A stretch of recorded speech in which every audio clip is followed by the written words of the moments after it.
Corona काल का समय चल रहा है, ऐसे में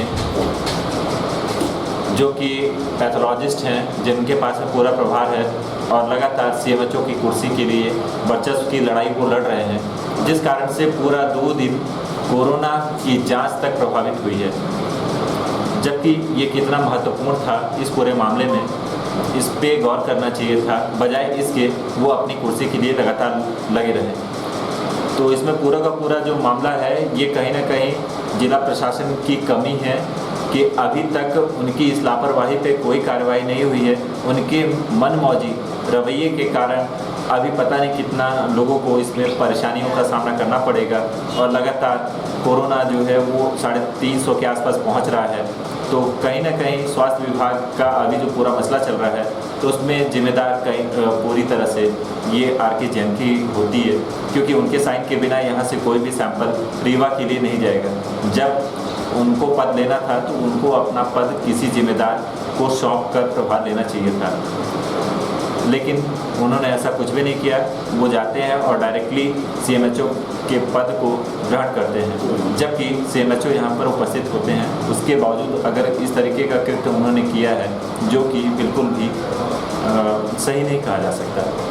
कुछ नहीं था, आदेश आया था मंत्रालय से, मतलब से आदेश आया था कि प्रभारी मुख्य चिकित्सा अधिकारी आपको बनाया जाता है, तो हमने उस आदेश का पालन किया और अपना कार्यभार प्राप्त किया। इंचार्ज का ऐसा नहीं था, उसमें रिलीविंग वहाँ का चार्ज नहीं था, चूँकि ये जिला चिकित्सालय में पदस्थ थे तो वहाँ से यही आना था, तो यहाँ आकर के ज्वाइन कर लिया। कलेक्टर महोदय से हमने मिला था, चर्चा की थी, उसके बाद जो शासन के आदेश थे उनका पालन किया। सर, यहाँ के जो सिविल सर्जन प्रभार में हैं सर, उनके आप जॉब कर रहे हैं, तो सर क्या उनको कुछ आप मैसेज दिए थे या कुछ ऐसी जानकारी सर? नहीं, उसमें ऐसा उनको मैसेज की इसमें ज़रूरत नहीं थी, क्योंकि आदेश मंत्रालय का था और विभाग का आदेश था, मतलब उसमें जो निर्देश थे। तो चूँकि डॉक्टर आर.पी. पटेल जो मुख्य चिकित्सा स्वास्थ्य अधिकारी से प्रभार लिए थे, है ना, क्योंकि उन्हीं को रिलीव ही करना था हमको, मतलब उनका आदेश उप संचालक के लिए हुआ है रीवा के लिए। तो ये स्थिति थी, शासन के आदेश थे, उसको कलेक्टर से चर्चा की गई इस समय। तो क्या चार्ज मिल गया सर आपको? चार्ज हमने ज्वाइन कर लिया है और फिर चार्ज की प्रक्रिया चलती रहती है, तो टाइम लगता है। सर, यहाँ की जो आम जन मानस हैं तो बड़ा वो चल रहा है कि जिला अस्पताल में क्या चल रहा है, 2 सीएमएचओ हैं। नहीं, जिले में तो एक ही सीएमएचओ होता, 2 सीएमएचओ नहीं होते हैं, क्योंकि अब इनका उप संचालक रीवा के लिए पदस्थापना हुई है।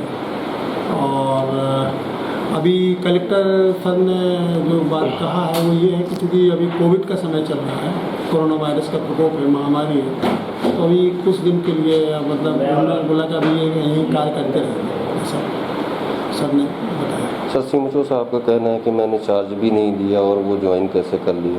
नहीं, ऐसा कुछ नहीं। ज्वाइन यहाँ करने आए थे, वो मिले नहीं थे, तो आप ज्वाइन तो अपन को भोपाल करना है ना, ठीक है। ज्वाइन चार्ज में तो ऐसा रहता है कि दोनों पक्ष के साइन होते हैं, वो तो ऑफिस की प्रक्रिया चलती रहती है। सर, इनके जो है जो पैथोलॉजी में है वो सिविल सर्जन के अंडर में है। सिविल सर्जन भी मैं हूँ, सीएमएचओ आज के दिनांक में हूँ। अगर वो सीएमएचओ कहते हैं ज्वाइन कर लिए हैं तो फिर रिलीव तो मैं ही करूँगा, हमारे पास तो रिलीव होने आए नहीं, और बिना रिलीव के अगर ज्वाइन किए हैं तो वो तो 420 का केस बनता है। अगर उन्होंने कहीं पे ज्वाइन कर लिया है एक तरफा चोरी में, कहीं विवाह से मिल के, तो फिर उसमें कार्रवाई करूँगा। सर, इसकी कुछ जांच करवाएंगे सर आप? हमको पता तो चले, अभी हमको नहीं, हमको मैं तो इतना कोरोना में इतना बिजी हूँ कि मुझे मैं आपसे मेरा डाक देखने का ही यहाँ तक की फुर्सत नहीं है, खाने की फुर्सत नहीं मिल रही है। उनके पास कुछ काम नहीं था, मैं देखूँगा कि अगर आए कैसे, बिना रिलीव हुए ना मैं सिविल सर्जन हूँ, मेरे बिना सूचना के पैथोलॉजी विभाग छोड़े कैसे और कैसे ज्वाइन कर लिए, कहाँ ज्वाइन कर लिए, की जाँच करवा रहा हूँ।